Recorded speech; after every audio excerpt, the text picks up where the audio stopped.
माँ ने जो छुपाया। माँ के जाने के बाद घर खाली नहीं हुआ था, घर खामोश हो गया था। खालीपन दिखाई देता है, लेकिन खामोशी महसूस होती है। दीवारें वही थीं, छत वही थी, बरामदे में रखा टूटा सा गमला भी वही था, पर जिस औरत की वजह से यह सब घर लगता था, वह अब सिर्फ तस्वीर में रह गई थी। माँ ज्यादा बोलने वाली औरत नहीं थीं। उनका सारा होना उनके कामों में बसा रहता था। सुबह सबसे पहले उठना, चुपचाप चूल्हा जलाना, बच्चों के स्कूल के कपड़े प्रेस करना, और फिर दिन ढलते ढलते थककर भी किसी को एहसास न होने देना कि वह थकी हुई हैं। रवि अक्सर सोचता था कि माँ ने कभी अपने लिए जिया ही नहीं। जैसे उनका पूरा जीवन दूसरों के लिए लिखा गया कोई लंबा वाक्य हो, जिसमें मैं शब्द कभी आया ही नहीं। पिता के जाने के बाद तो माँ और भी कम बोलने लगी थीं। लोग कहते थे कि हादसे के बाद वह टूट गई थीं, लेकिन रवि जानता था कि माँ टूटी नहीं थीं। माँ ने खुद को समेट लिया था, जैसे कोई औरत अपने आंसू बच्चों से छुपा लेती है। पिता की मौत की कहानी घर में एक तयशुदा सच की तरह मौजूद थी। 20 साल पहले सड़क हादसा हुआ, आदमी चला गया, और एक औरत पर 3 बच्चों की जिम्मेदारियां गिरी। न कोई सवाल पूछा गया, न कोई जवाब दिया गया। माँ ने कभी पिता की तस्वीर दीवार पर नहीं लगाई, न उनकी बरसी मनाई गई। बस जरूरत के वक्त कह दिया जाता, तुम्हारे पिता अच्छे इंसान थे, इससे ज्यादा कुछ नहीं। रवि उस वक्त 12 साल का था। उसे पिता का चेहरा याद था, आवाज याद थी, लेकिन यादों के साथ एक धुंध भी थी। पूजा उससे 2 साल छोटी थी, संवेदनशील, चुप रहने वाली। और नील, जो तब बहुत छोटा था, उसके लिए पिता एक कहानी से ज्यादा कुछ नहीं थे। माँ की बीमारी अचानक नहीं आई थी। वह धीरे धीरे आई थी, जैसे माँ खुद बच्चों को तैयार कर रही हो कि एक दिन उन्हें अकेले रहना पड़ेगा। अस्पताल के आखिरी दिन माँ ने रवि का हाथ पकड़ा था। पकड़ इतनी कमजोर थी कि रवि डर गया था। माँ ने धीमी आवाज में कहा था, बेटा, मैंने जो सच छुपाया है वो तुम्हें गलत लगेगा, पर वही सच तुम्हें जिंदा रखेगा। रवि उस वक्त बस इतना कर पाया था कि ठीक है माँ, कह दिया। उसे क्या पता था कि वह वाक्य उसके पूरे जीवन का मतलब बदल देगा। माँ के जाने के बाद शोक की औपचारिकताएं पूरी हुईं। रिश्तेदार आए, रोए, समझाया और चले गए, जैसे सबको अपनी अपनी जिंदगी में लौटने की जल्दी हो। लेकिन तीनों भाई बहन वहीं रुक गए, उसी घर में, उसी सन्नाटे में। तीसरे दिन रवि माँ के कमरे में गया। यह कमरा हमेशा उसे अलग लगता था, जैसे माँ ने इस कमरे में अपनी सारी थकान उतार दी हो। चारपाई पर वही पुरानी चादर, तकिए के नीचे दबा एक पुराना रुमाल, और अलमारी जिसमें कपड़ों से ज्यादा यादें भरी थीं। अलमारी साफ करते हुए रवि को नीचे एक छोटा सा लोहे का बक्सा दिखा। उस पर जिन्न लगा हुआ था। वह कभी उसकी नजर में नहीं आया था। चाबी बक्से के ऊपर ही रखी थी, जैसे माँ चाहती हो कि अब इसे खोला जाए। पूजा और नील भी आ गए। तीनों जमीन पर बैठ गए। बक्सा खुला। अंदर एक पुरानी डायरी, कुछ कागज और एक लिफाफा था। लिफाफे पर लिखा था, मेरे बच्चों के नाम। रवि की उंगलियां कांपने लगीं। उसने लिफाफा खोला। मेरे बच्चों, अगर तुम यह पढ़ रहे हो तो मैं इस दुनिया में नहीं हूं।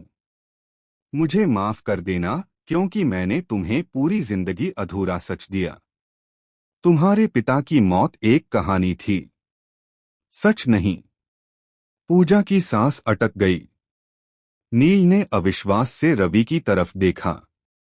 तुम्हारे पिता जिंदा हैं। यह वाक्य ऐसा था जैसे किसी ने कमरे की दीवार तोड़ दी हो। रवि को लगा जैसे उसके बचपन, उसकी यादें, उसकी समझ सब हिल गए हों।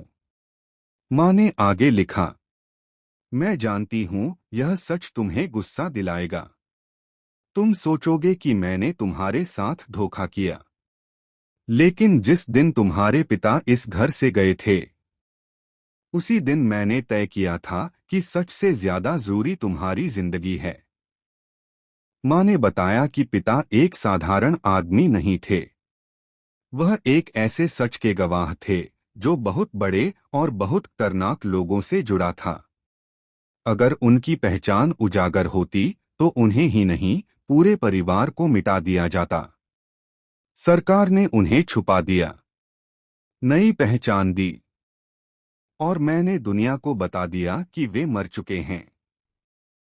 माँ ने लिखा था कि उस दिन के बाद उन्होंने हर रात खुद को समझाया कि वह सही कर रही हैं।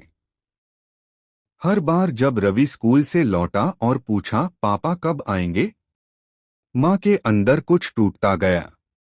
मैं हर दिन मरी बच्चों, पर तुम्हें जीता हुआ देखने के लिए। नील की आंखों से आंसू बहने लगे। पूजा चुपचाप बैठी रही। चिट्ठी के साथ एक बैंक लॉकर की चाबी थी। रवि ने समझ लिया कि कहानी अभी पूरी नहीं हुई है। अगले दिन तीनों बैंक गए। लॉकर खुला। अंदर दस्तावेज थे, कुछ पुरानी तस्वीरें और एक पेन ड्राइव। एक तस्वीर में माँ और पिता थे। माँ हंस रही थीं। रवि ने माँ को कभी ऐसे हंसते नहीं देखा था। पेन ड्राइव चलाई गई। स्क्रीन पर एक आदमी आया। उम्र ज्यादा थी, लेकिन चेहरा रवि जैसा ही था। मेरे बच्चों, अगर तुम यह देख रहे हो तो इसका मतलब है कि तुम्हारी माँ अब नहीं रही। मैं तुम्हारा पिता हूँ। उस आदमी की आवाज में अपराध था।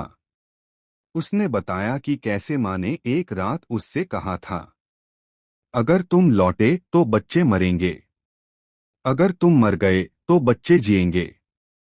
और उसने खुद को मिटा दिया। मैंने हर साल तुम्हें दूर से देखा।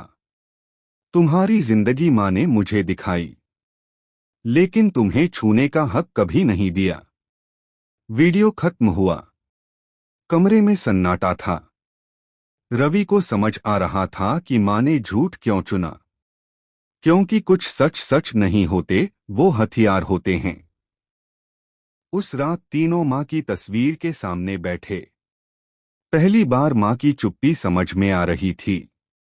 रवि ने धीमे से कहा, माँ ने हमें सच नहीं दिया, माँ ने हमें वक्त दिया। नील बोला, कुछ झूठ बच्चों को बड़ा होने का मौका देते हैं। पूजा ने तस्वीर को देखा।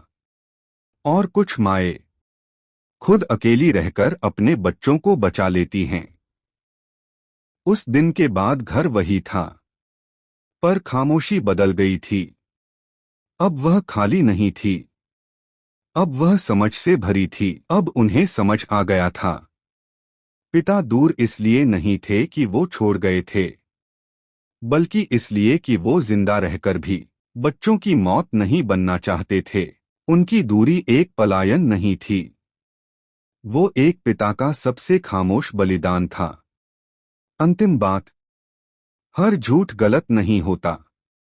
कुछ झूठ माँ की तरह होते हैं, जो खुद अंधेरे में रहकर अपने बच्चों को रोशनी तक पहुंचा देते हैं।